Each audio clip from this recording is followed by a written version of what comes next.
இப்ப இந்த இயல்பா இருக்கிறது அப்படின்னா, நாம இயல்பா இருக்கிறது என்னன்னா, நீங்க மிகைப்படுத்தாம ஒரு விஷயம் நம்மள நோக்கி வருதா, இல்ல நாமளே வர வைக்கப்படுறோமான்னு கவனிக்கணும்.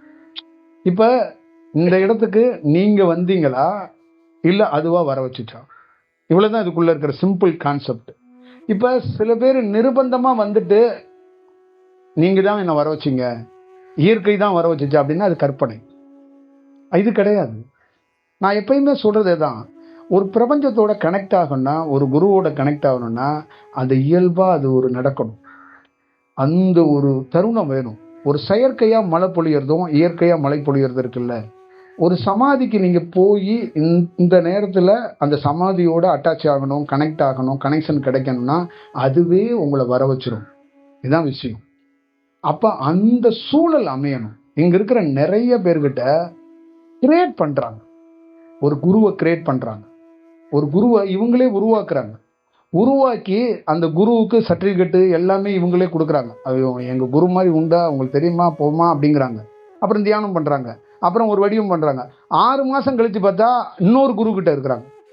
என்னமா ஆச்சு, அந்த குரு என்ன ப்ராப்ளம், என்ன ஏது அப்படின்னா, இல்லைங்க அவர் போனோம், அவர் வேற மாதிரி அப்படி இப்படி இப்படிங்கிறாங்க.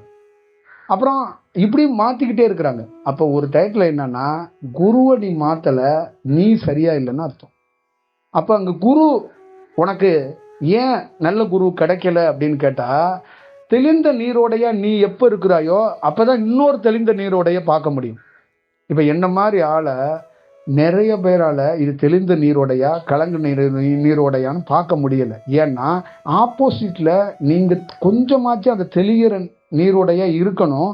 இல்லைன்னா நான் தெளிஞ்ச நீரோடையாச்சும் மாறுவேன்னு தாக்கு பிடிக்கணும். லைஃப்ல நான் ஒன்னே ஒண்ணுதான் சொல்லியிருக்கிறேன்.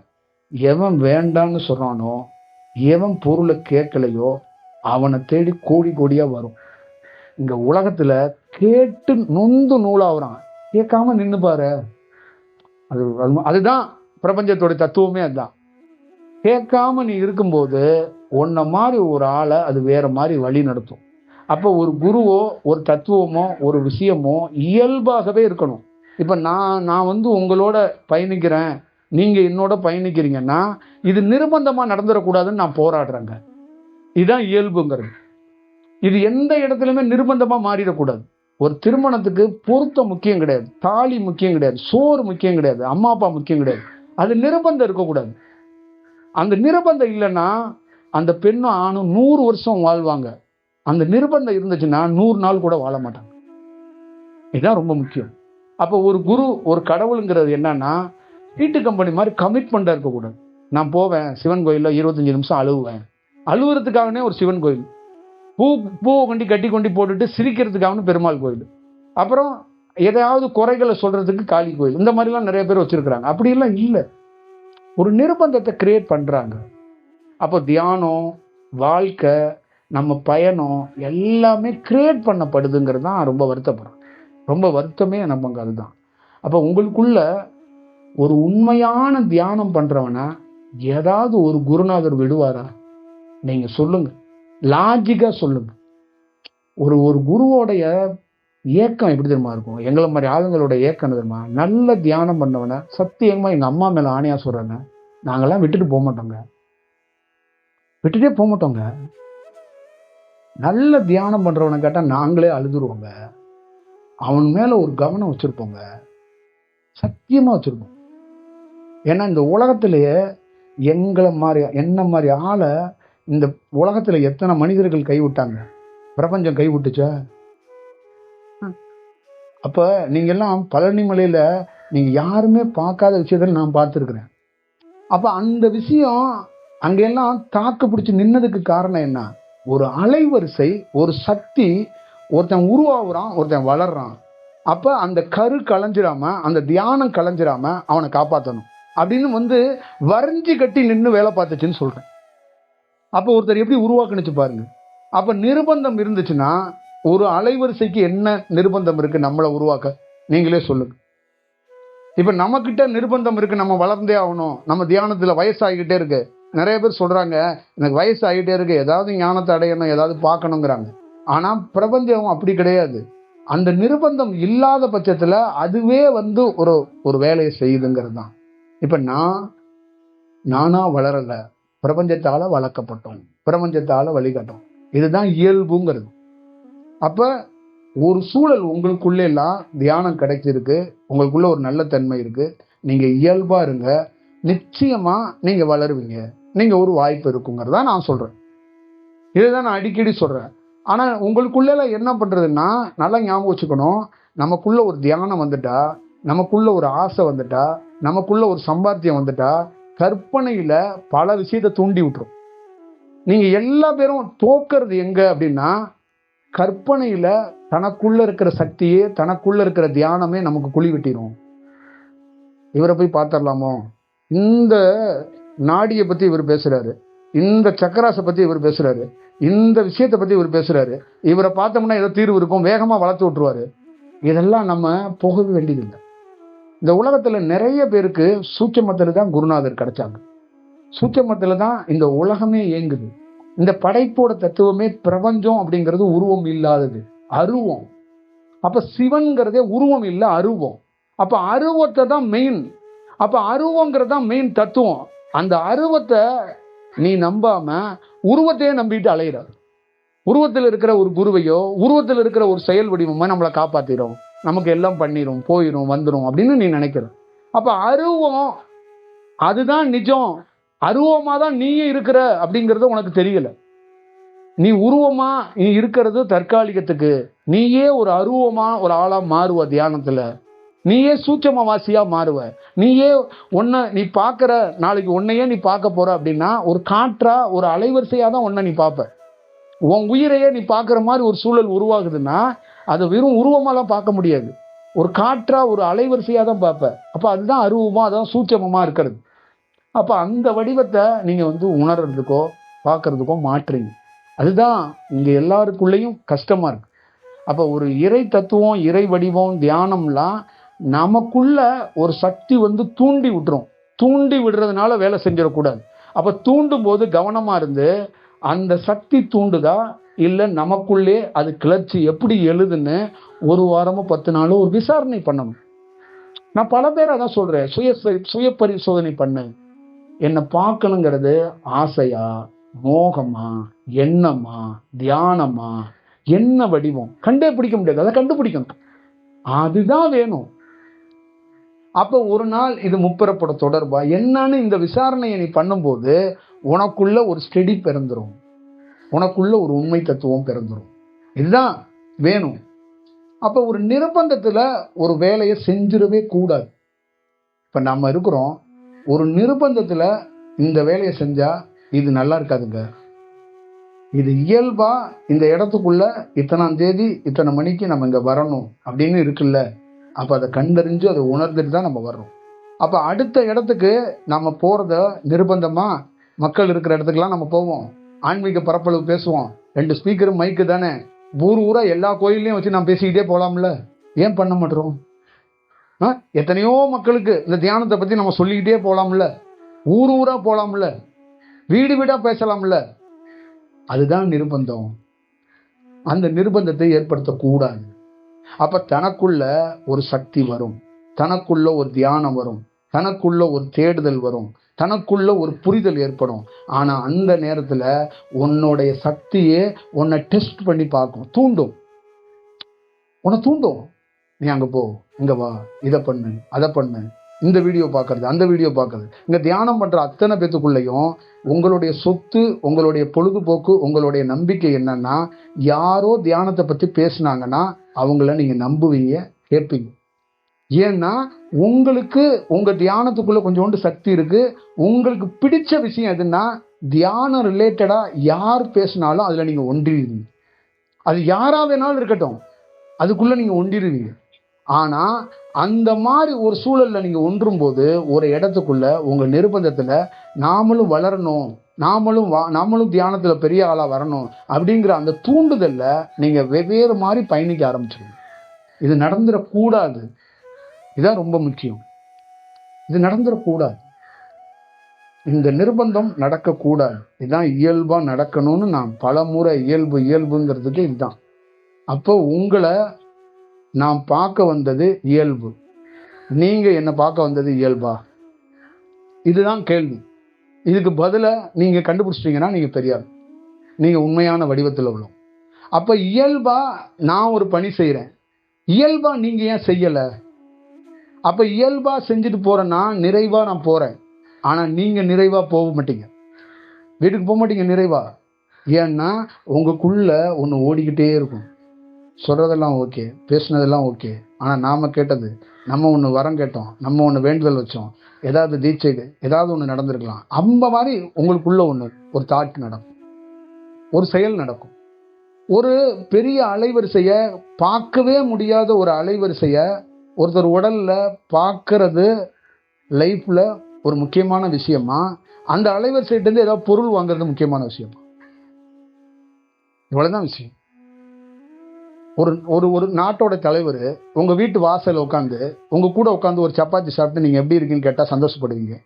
ஆனால் இந்த படைச்ச பல நாள் சூடத்தை கொளுத்திக்கிட்டு, பத்தியை கொளுத்திக்கிட்டு, பழத்தை போட்டுக்கிட்டு, பூவை போட்டுக்கிட்டு தேடிக்கிட்டு இருக்க சிவனையோ பார்வதியோ எவன் உடல்லையோ வந்து அது உங்கள் ஊரில் உங்ககிட்ட வந்து ஒரு விஷயம் சொல்ல வந்துச்சுன்னா நீங்கள் பார்க்காத மாதிரி கூட போயிடலாம். அதுக்குள்ள என்னன்னா உங்களால் அதை கிரகிக்கவோ, அதை உள்வாங்கவோ, அதை ஸ்டடி பண்ணுறதுக்கோ உங்களால் முடியலை. காரணம், உங்ககிட்ட இருக்கிற கமிட்மெண்ட்டு வேற, நீங்கள் சிவனையும் பார்வதியும் நோக்கி வந்த கமிட்மெண்ட்டும் வேற. இவ்வளவுதான் விஷயம். அப்போ எப்பயுமே ஒரு பொருளை நம்ம நோக்கிறது, ஒரு பொருளை பார்க்கறது, ஒரு பொருளை அடையணுங்கிறது இயல்பா. கல்யாணங்கிறது தானாக நடக்கணும், தானாக நடக்கும், தானாக தான் நடந்துச்சு. வலுக்கட்டாயம் பிடிச்சி கல்யாணம் பண்ணி வைக்கக்கூடாது. எத்தனையோ பேரண்ட்ஸுங்களுக்கு என்கிட்ட கூட்டிகிட்டு வரவங்கள்ட்ட நான் சொல்கிறேன், கேட்க மாட்டுறாங்க. கட்டாயப்படுத்தி தன் பொண்ணுக்கோ பையனுக்கோ பொண்ணை பார்த்து பையனை பார்த்து கல்யாணம் பண்ணுறான்.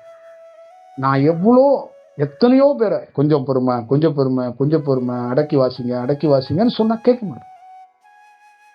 கல்யாணம் பண்ணி அப்புறம் புட்டுக்கிட்டு போனோன்னா என்னாச்சு ஏதாச்சுங்கிறாங்க. அதில் குழப்பம் வரும். கொஞ்சம் அமைதியாக இருங்க, அதை கொஞ்சம் கடக்கணும் அப்படின்னா நீங்கள் பார்த்து எதாவது பண்ணிடுங்க. எனக்கு ரொம்ப பிடிச்ச ஒரு ஃபேமிலி வெளிநாட்டில் இருக்கிறாங்க. கிட்டத்தட்ட என்கிட்ட ஒரு 3 வருஷமாக கல்யாணத்துக்காக அவங்க பேசிக்கிட்டே இருக்கிறாங்க. நான் தள்ளி போட்டுக்கிட்டே வர்றேன். ஆனால் அவங்க என் மேலே கொஞ்சம் வருத்தப்படுறாங்க. நம்ம குரு இருந்து நம்ம பொண்ணு கல்யாணம் பண்ணி வைக்காமல் இருக்கிறாரு, ஒரு விஷயம் சொல்லாமல் இருக்கிறாரு. நிறைய மாப்பிள்ளையை எனக்கு அமுச்சுக்கிட்டே இருக்கிறாங்க. நான் வேண்டான்னு தள்ளி போடுறேன். ஏன்னா அந்த பொண்ணுங்களுடைய வாழ்க்கை கல்யாணம் பண்ணால் தாலி கட்டிக்குங்க, வாழுங்க, அந்த வீட்டில் இருக்குங்க, ஆனால் நிம்மதியாக இருக்காது. இப்போ ஒருத்தர் தாலி கட்டிட்டு புள்ள பெற்றுக்கிறது முக்கியம் கிடையாது, அங்கே நல்லா வாழணும்ல. இப்போ உங்கள் அப்பனுக்கும் உங்கள் ஆத்தாவுக்கும் என்ன பிரச்சனைனா, தாலி நீங்கள் கட்டிக்கணும், எப்படி வேணாலும் சூடு வாங்கிக்க, என்ன வேணாலும் பண்ணிக்க, எனக்கு என்னுடைய கௌரவம் முக்கியம், என்னுடைய கடமை முக்கியம்னு ஒரு பிள்ளையை தூக்கி தள்ளி போடுறாங்க. என்ன வெங்காய கடமை, என்னைய கடமை இருக்கு உனக்கு, கடமையில தூக்கி எறியா. ஒரு பிள்ளையோட வாழ்க்கை தான் முக்கியம். தாலி கட்டுறது முதலிரவு பண்றதெல்லாம் முக்கியம் கிடையாது, வாழ்க்கை அதானே வேணும். ஒரு பொண்ணு கல்யாணம் பண்றானா அங்க வாழணும், மிகச்சரியா வாழணும், அதுதானே வேணும். அப்போ அது கிடைக்காத பட்சத்தில் நான் அந்த ஆஃப் பண்ணா, அந்த பேரண்ட்டு, பொண்ணை பெற்ற அம்மா, பொண்ணை பெற்ற அப்பா, என்னப்பா குருநாதர் இருக்கிறாரு, 2 வருஷமா 3 வருஷமா ஃபாலோ பண்ணுறீங்க, நம்ம பொண்ணுக்கு கல்யாணம் பண்ணி வைக்கிறதுக்கு ஒரு உத்தரவு கொடுக்க மாட்டாங்க, என்ன உன் குருநாதர் போங்க அப்படி இப்படின்னு அவங்க அந்த சொந்த பந்தத்தை வச்சு ஊரை வச்சு அப்படியே பேசிக்கிறாங்க. நாளைக்கு புள்ள வாழ்க்கை அந்த அப்படியே செடஞ்சு போயிடும். அப்போ என்ன பண்ணுவாங்க? அப்போ நான் ஒரு இடத்துக்குல சரி இப்படிதான் அது சொல்லுவாங்கள்ல, விதியை மாற்ற முடியாதுன்னு, சரி போயிட்டு வாங்க, போய் முட்டு சந்தில் 4 அடி வாங்கிட்டு வாங்க, வந்து சேருங்க, திருப்பி உங்களை ஏதாவது ரெடி பண்ணலாம், அடுத்த ஷெட்யூல் பார்க்கலாம் அப்படின்னு நம்ம அனுப்புகிறோம். நமக்கு எப்படி கண்ணுக்கு தெரிஞ்சு அனுப்புகிறோம்னா, கசாப்பு கடைக்கு அனுப்புகிற மாதிரி தான், ஆட்டை கோழி அனுப்புகிற மாதிரி 4 அடி வாங்குன்னு நமக்கு தெரியும். அப்போ அவங்க அப்பா அம்மாவுக்கு தெரியாது.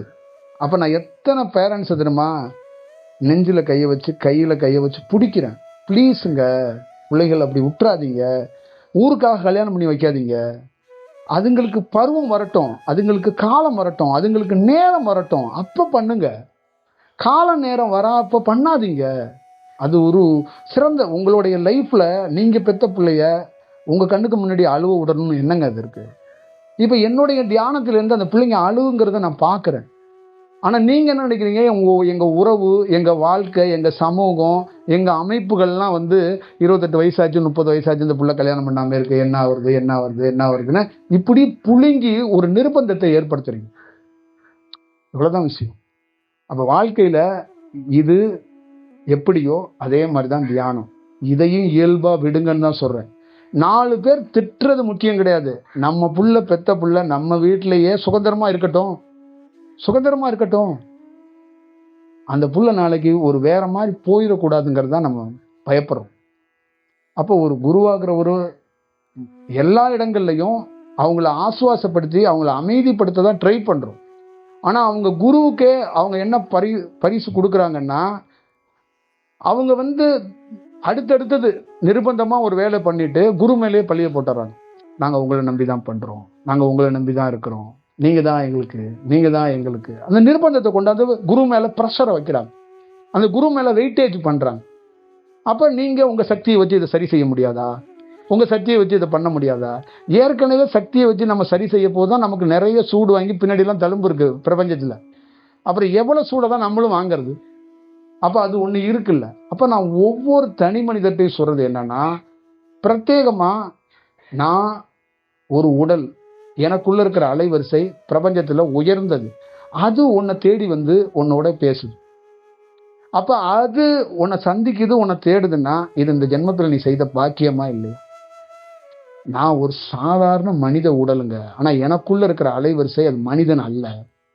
நீ பார்க்குற மாதிரி ரெகுலராக ஆனந்த விடலில் ஒரு அட்டைப்படத்தில் ஒரு பொம்மை போட்டிருப்பாங்க அந்த மாதிரியோ, இல்லை நம்ம விஞ்ஞானிகள் வந்து பறக்கு தட்டுன்னு ஒன்று சொல்லிக்கிட்டு ஏலியன்ஸ்ன்னு சொல்கிறானோ, ஏலியன்ஸுக்கெல்லாம் ஏலியன்ஸ் அது. அவன் ஏலியன்ஸுக்கே ஒரு தலைவன் அவன். அந்த மாதிரி ஒரு அலைவரிசைய, ஒரு வடிவத்தை அது உனக்கு சந்திக்குது, உன்னோட ரெஸ்பான்ஸாக உன் கூட உட்காந்து ஒரு விஷயத்தை கவனித்து பேசி ஒரு வேலை பண்ணுது. அப்போ எனக்குள்ளெல்லாம் என்ன தெரியுமா, வலி, பெயின். இந்த மாதிரி வகுப்பை முடிச்சுட்டு ஒவ்வொரு நாளும் காரில் போகும்போது, அறையில் தங்கியிருக்கும் போது நான் தியானத்தில் பார்த்து அந்த அலைவரிசைகளை பார்த்துட்டு பயந்து பிரமிச்சு போய் நடுங்கி பெரிய பெரிய விஷயத்த உடலில் பார்க்குறேன், பெரிய பெரிய வடிவத்தை பார்க்குறேன். அப்போ இந்த வடிவத்தை பப்ளிக்கில் இருக்கிற மக்கள் விட்டுட்டாங்களே, அதை விட்டுடுறாங்களே, அதை கொஞ்சம் ஹோல்ட் பண்ண மாட்டாங்களே, அதை இன்னும் கொஞ்சம் கவனித்து வச்சுக்க மாட்டாங்களே, அதை வந்து கரெக்டாக யூட்டிலைஸ் பண்ண மாட்டாங்களேன்னு வருத்தப்படுறேன், ரொம்ப வருத்தப்படுறேன். அது ரொம்ப ரொம்ப ஒரு பிரத்யேகமான விஷயம் அதாங்க. அப்போ நமக்குள்ள அந்த அந்த கவலை, அந்த விஷயம் என்ன தெரியுங்களா, நிறைய மக்கள் சந்திப்பு நடத்துகிறோம் தமிழ்நாடுகளில் நிறைய இடத்துல. முக்கியமான விஷயம், எங்கேயாவது ஒரு இடத்துல பிரத்யேகமாக நமக்குள்ள இருக்கிற அலைவரிசையை எவனாவது ஒருத்தன் கண்டுபிடிச்சிட மாட்டானா, எவனாவது ஒருத்தன் இதை யூட்டிலைஸ் பண்ணிட மாட்டானா, அனலைஸ் பண்ணிட மாட்டானா, ஸ்டடி பண்ணிட மாட்டானாங்கிற ஒரு ஏக்கம் நமக்கு இருக்கு. நமக்கிட்ட இருக்கிற பெரிய டிராபேக் அப்படின்னா என்னன்னா, இந்த உள்ள இருக்கிற அலைவரிசை நான் வந்து என்னை எக்ஸ்போஸ் பண்ண மாட்டேங்குது, நான் என்னை யாருன்னு காட்டி கொடுக்க மாட்டேன். அது எப்படி இருக்குன்னா, இந்த பிரபஞ்சம் எப்படி இருக்குன்னா, நான் எவனுக்காகன்னு என்னை காட்டவும் மாட்டேன், காம்ப்ரமைஸ் ஆக மாட்டேன், நானாக தான் வெளிப்படுவேன். நான் பெரிய சக்தி வாய்ந்த ஆளுன்னு நான் உனக்கு காட்டி கொடுக்க மாட்டேன். உன் உடலுக்கோ உனக்கோ ஒரு பெருமை சேர்க்கறது என்னோட வேலை கிடையாதுங்குது. என் உடல்கிட்டே உன்னை நான் எக்ஸ்போஸ் பண்ணணுங்கிறது அது எனக்குள்ளேருந்து அந்த கால நேரம் வரும்போது தான் அதை எக்ஸ்போஸ் பண்ணுவேன். உனக்காகன்னு நான் எக்ஸ்போஸ் பண்ண மாட்டேங்குது. அப்போ அது என்னை முடிஞ்சா அவன் பயன்படுத்தட்டும், யூஸ் பண்ணட்டும், அவன் பார்க்கட்டும். அப்போ அவனுக்குள்ள என்ன மாதிரி ஒரு அலைவரிசையை பார்த்தோம், மிஸ் பண்ணான்ல, விட்டான்ல, இது அவனுடைய வாழ்க்கையில் பெரிய பனிஷ்மெண்ட்டாக கூட இருக்கட்டும். ஒரு உயர்ந்த சக்தியை, ஒரு உயர்ந்த அலைவரிசையை, ஒரு உயர்ந்த பேர் அலைவரிசையை எத்தனையோ பேர் தொலைச்சிடுறாங்க, எத்தனையோ பேர் மிஸ் பண்ணிடுறாங்க, எத்தனையோ பேர் மிஸ்யூஸ் பண்ணிடுறாங்க. நாகசக்தியாக இருக்கிற பதஞ்சலி கதையாக தமிழ்நாட்டில் இருக்கிற, இந்தியாவில் இருக்கிற நிறைய சாமியார்களை பற்றி நான் நிறைய விஷயம் பேசுனது தான். இந்த நாகசக்தியும் குண்டலினி சக்தியும் தவறாக பயன்படுத்தி எத்தனையோ வடிவத்தில் தனக்குள்ளே வந்த அலைவரிசையை அவங்களே கெடுத்துக்கிறாங்க, அவங்களே தப்பு பண்ணிக்கிறாங்க, ஒரு தப்பு மேலே தப்பு பண்ணிடுறாங்க. அப்போ அடுத்தடுத்த பிறப்புலையோ அடுத்தடுத்த வடிவத்திலையோ அவங்க ரொம்ப சிரமப்படுறாங்க. அந்த மாதிரி தான் நம்ம நிறைய இடங்களில் உங்களை மாதிரி இடத்துக்குள்ளே வந்து உட்காரும்போது எங்கேயாவது இந்த நல்ல அலைவரிசையிலேருந்து என்னுடைய உடல்லேருந்து ஒரு சின்ன எனக்கு ஒரு ஞாபக சக்தி இருக்குது, இந்த உடலுக்குன்னு ஒரு ஞாபக சக்தி இருக்குது. அப்போ அந்த ஞாபக சக்தி போயிடுச்சுன்னா நான் வந்து மனித தன்மையை இழந்துருவேன். அப்ப எனக்குள்ள ஒரு இன்ன ஞாபக சக்தியில தான் எதிரில் உட்காந்துருக்கிறவங்கள பத்தி ஓரளவு கனெக்ட் பண்ணி என்னால பேச முடியுது. அப்ப அந்த ஞாபக சக்தி துடிக்குது, உள்ள இருக்கிறவன் ரொம்ப பெரிய ஆள்ரா, ரொம்ப முக்கியமான அலைவரிசைடா, நீங்க விட்டுறாதீங்கடா, எப்படியாவது அதை உணர்ந்துக்குங்கப்பா, அதை ஏதாவது பண்ணுங்கப்பான்னு இந்த உடல் இந்த உள்ள இருக்கிற ஞாபக சக்தி ரிவைன் பண்ணுது. ஆனா ஆப்போசிட்ல இருக்கிறவங்க அவங்க அதை கேப்சர் பண்ண முடியல. அப்ப இந்த மாதிரி ஒரு வழியோட தான் என்னுடைய ரொம்ப நாள் பயணம், ரொம்ப நாள் பெயின் கூட சொல்லலாம், ஒரு வழின்னு கூட சொல்லலாம். நம்ம நினைக்கிறோம்ல ஒரு திட்டம், நம்ம நினைக்கிறோம்ல ஒரு செயல், அதை அமுல்படுத்த முடியல. அதான் ரொம்ப வருத்தமா இருக்கு. நம்ம யாருக்காக இந்த வேலையை செய்கிறோம் அப்படின்னா, ஒவ்வொரு இங்க இருக்கிற எல்லா ஜீவராசிகளும் நல்ல வடிவத்துல மாறணுங்கிறதுக்காக தான் செய்யணும். ஆனா அவங்க என்னன்னா, அவங்க போக்கிலே அவங்க மாறணும் அப்படிங்கிறது நினைக்கிறாங்க. அவங்க அப்படியே இருப்பாங்க, அப்படியே நம்ம தலையில கையை வச்சு அவங்கள மாற்றி விடணும்னு நினைக்கிறாங்க. நீங்க அப்படியே வருவீங்க வீட்டிலேருந்து, உங்க தலையில கையை வச்சு உங்களை சாமியார் ஆக்க முடியாதுங்க, உங்களை சித்தர் ஆக்க முடியாது, உங்களை கோடீஸ்வரன் ஆக்க முடியாது. உங்களை கொஞ்சம் சரி செஞ்சு தான் ஆக்க முடியும். ஒரு சின்ன அந்த செங்கல் உருவாகிறது, அந்த மண்ணை பதப்படுத்தி அதை குழைச்சு அதை பக்குவப்படுத்தி அதை அறுத்து அதை வெயிலில் காய வச்சு அதுக்கப்புறம் அதை அடுக்கி அதில் மரத்தை வச்சு அதுக்குள்ள தீ மூட்டி அதை சுட்டு அதுக்கப்புறம் அதை எடுத்துட்டு அது பதமாக வெந்திருந்தாதான் அது செவுத்துக்கோ எதுக்கோ ஆகும். இதே மாதிரிதான் ஒரு ஆணையும் பெண்ணையும் அப்படியே நேரடியாக டம்முன்னு பண்ண முடியாது. பார்த்தோன்னே டக்கு டக்கு டக்கு டக்குலாம் பண்ண முடியாது. அதை கொஞ்சம் கொஞ்சமாக தயார் பண்ணணும், அதை ரெடி பண்ணணும். இதுதான் விஷயம். அப்போ வாழ்க்கையில் ஒரு தியானங்கிறது ஒரே நாளில் ஒரு ஞானி தியானம் பண்ணி ஜெயிச்சிட்டாரா?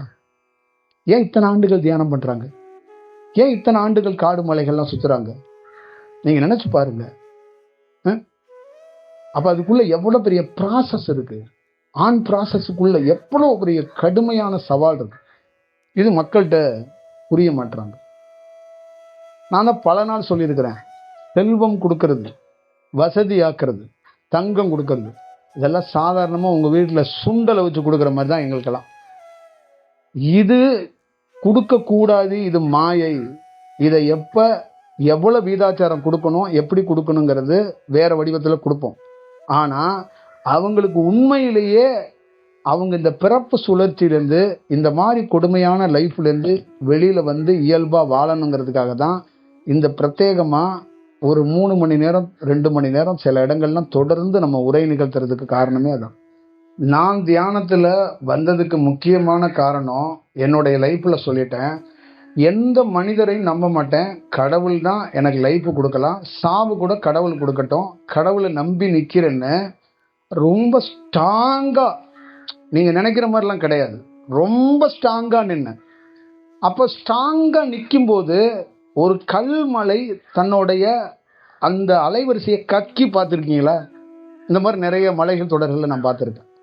அப்போ ஒரு கல்மலை தன்னை வெளிப்படுத்துறத தன்னுடைய வழியை, நீங்கள் திருநெல்வேலியில் பிறந்தவர், நீங்கள் பாவநாச நதியில் போய் குளிச்சிருக்கலாம், அகத்தியர் பாலிசில் போயிருக்கலாம். அந்த நதி எத்தனையோ திருநெல்வேலியில் உள்ளவங்களால ஏன் உணர முடியல? ஏன் அந்த பாறையோ அந்த விஷயத்தையோ ஏன் உணர முடியல? எத்தனையோ பிரதோஷத்துக்கு, எத்தனையோ அமாவாசைக்கு, எத்தனையோ பௌர்ணமிக்கு போறீங்க. அப்போ அங்கே உணர்றதுக்கு பிரத்யேகமாக எந்த காரணமும் கிடையாதுங்க. ஒரே சிந்தனையில் இருக்கணும். செத்து போனாலும் பரவாயில்ல, இவன் தாண்டா அப்படின்னு நிற்கணும். அப்போ அந்த சாகர நிமிஷத்தில் கூட அங்கே ஏதோ ஒரு பேர் ஒளி உங்களை தடுத்து ஆட்கொள்ளும். ஆனால் நீங்கள் ஏதோ ஒரு சந்தர்ப்பத்தில் என்னை நம்புறீங்க. ஆனால் ஒரு நாளைக்கு 2 மணி நேரம் தான் என்னை நம்புறீங்க, பாக்கி 18 மணி நேரம் 20 மணி நேரம் வேற யாரையோ நம்புறீங்க. ஆனால் என் கூட தான் இருக்கிறேன்னு சொல்றீங்க, என்னோட தான் பயணிக்கிறேங்கிறீங்க. என்னங்க அது? தாலி எனக்கு கட்டினா பொண்டாட்டி, இன்னொருத்த மேலே ஆசை வச்சிருந்தா தாலி என்னதான் இருந்து என்னப்பா பிரயோஜனம்? எண்ணம் எங்க இருக்கு? தாலி எவனுக்குங்க வேணும்? தாலியை வச்சுட்டு என்ன சாம்பிராணியா போட முடியும்? பொண்டாட்டி எண்ணம் ஏன் மேல இருக்கணுங்க. அவ எண்ணம் வேற இடத்துல இருந்துச்சுன்னா நான் அவளோட எப்படி வாழ முடியும்? அப்ப குரு இவர் தான், ஆனா எண்ணம் ஊரெல்லாம் மேய்ஞ்சிக்கிட்டு இருக்கு. இவர் தாங்க என் குரு, ஐயோ பயங்கரமான குருங்க, இவர் தான் நான் நம்புறேன் அப்படின்னு நீங்க சொல்றீங்க. ஆனா எண்ணங்கள் எங்கெங்கயோ போகுது. அப்ப உங்களுக்கு என்னன்னா, ஒரு நிர்பந்தத்துல என்ன மாதிரி ஆள்கிட்ட நிக்கிறீங்க, இன்னொரு பெரிய கோயம்புத்தூர்ல இருக்கிறவங்களோ இல்ல மலேசியாவில் இருக்கிறவங்களோ இல்ல டெல்லியில இருக்கிறவரோ ஏதோ ஒரு இடத்துல உங்களை சந்திச்சு உங்களுக்கு பெரிய பிரபலமான ஒருத்தர் நாளைக்கு வந்து பார்த்துட்டு நீங்க வாங்கல நம்ம ஆசிரமத்துக்கு அப்படின்னு உங்க தலையில தொட்டுறாருன்னு வச்சுங்க, நீங்க என்ன பண்ணுவீங்க? என்ன பண்ணுவீங்க? இல்ல இல்ல எங்க குரு தான் எங்களுக்கு அப்படின்னா சொல்லுவீங்க? சும்மா உங்களையும் ஒரு வாட்டி பார்த்துட்டு வந்துடலாம், ஒரு மரியாதை நிமித்தமாச்சும் பார்த்துடலாம், அவர் கூப்பிட்டுருக்காருல, அப்படிதானே போவீங்க? போவீங்களா போக மாட்டீங்களா? அப்ப வாய்ப்பு கிடைச்சா நீங்க எல்லாம் தப்பு பண்ற ஆள் தான். வாய்ப்பு கிடைக்காதனாலதான் நீங்க எல்லாம் அப்படி உட்காந்துருக்கீங்க. வாய்ப்பு கிடைச்சா எனக்கே குறி சொல்லுவீங்க நீங்க. வாய்ப்பு கிடைக்கல அதனால அப்படி உட்காந்துருக்கீங்க. இப்ப நான் பெரிய குரு கிடையாது, நீங்க தான் பெரிய குரு. புரியுதுங்களா? உங்களுக்கு எல்லா டெக்னிக்கும் தெரியும், எல்லா விஷயமும் தெரியும். ஏன்னா தமிழ்நாட்டில் இந்தியாவில் அதிகமான கோயிலுக்கு போய் வழிபாட்டு முறையில் நான் கிடையாது, நீங்க தான் இருக்கிறீங்க. உங்களுக்கு தான் இதோட டெக்னிக்கு சூட்சமம்லாம் தெரியும், எனக்கு தெரியாது. புரியுதா? எனக்கு தெரிஞ்சது ஒன்னே ஒண்ணுதான், வாழ்வோ சாவோ ஒருத்தன், ஒரு பாதை, ஒரு செயல்.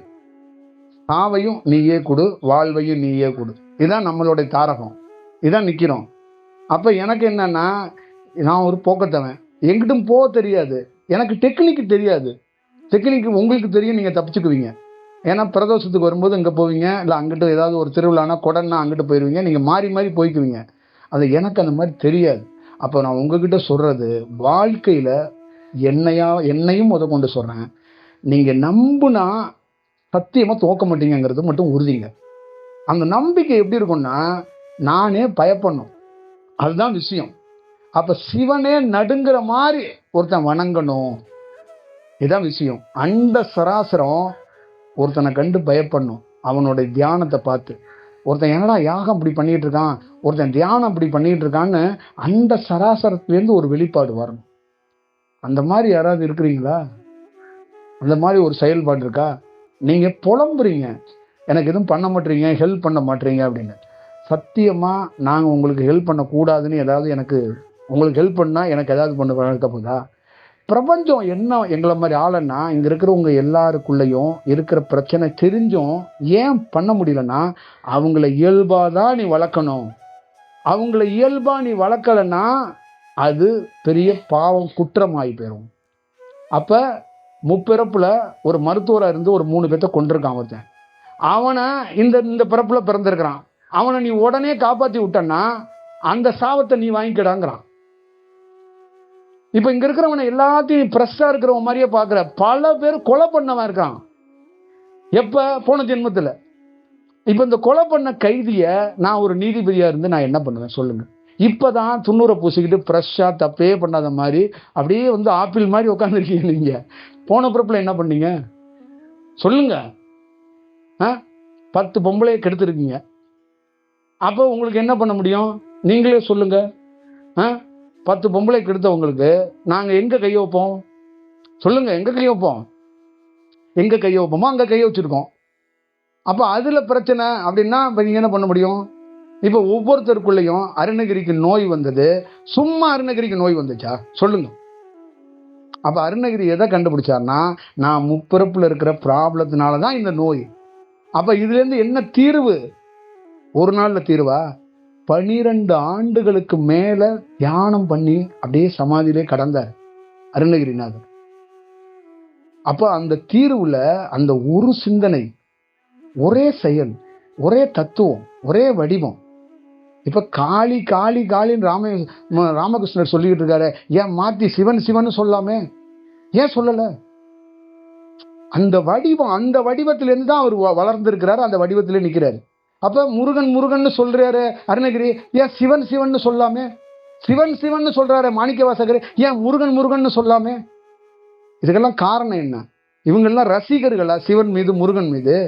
அதெல்லாம் கிடையாது. இதெல்லாம் ஒரு வடிவம், ஒரு தத்துவம், ஒரே பாதை, ஒரே போக்கு, ஒரே சிந்தனை, ஒரே செயல், ஒரு வடிவத்தில் நிக்கிறது. உனக்கு வாழ்வோ சாவோ நீ நிக்கணும், தாக்கு பிடிக்கணும். அப்ப இங்க இருக்கிற இந்த உலகத்துல சாதிக்கப்பட்ட அத்தனை பேரையும் ஒரு சரியான சந்தர்ப்பத்தை தடுத்து ஆட்கொள்றோம். அப்ப பிரபஞ்சம் உன்னை பார்த்துக்கிட்டே இருக்கும், ஒரு இப்படிங்கிறதுக்குள்ள சரி செஞ்சிடும். உன்னுடைய வடிவத்தை சரி செய்யறது கண்மூடி கண் திறக்கிறத சரி செஞ்சிடலாம். ஆனா நீ நேர்மையா நின்னுப்பா. என்னகிட்ட நிக்க வேண்டாப்பா, நீ யார்கிட்ட நிக்கிறியோ அவன்கிட்ட நேர்மையான. ஒரு மரத்தை நீ நம்புறன்னா அந்த மரம் தாண்டா எனக்கு கடவுள்னா அவன்கிட்ட நின்னு. இதான் நான் சொல்லித்தரேன். அந்த மரத்தை சந்தேகப்படாத, அந்த மரத்துக்கிட்ட இருந்து டைவர்ட் ஆகாத. இதுதான் ரொம்ப முக்கியம். சரிதானே?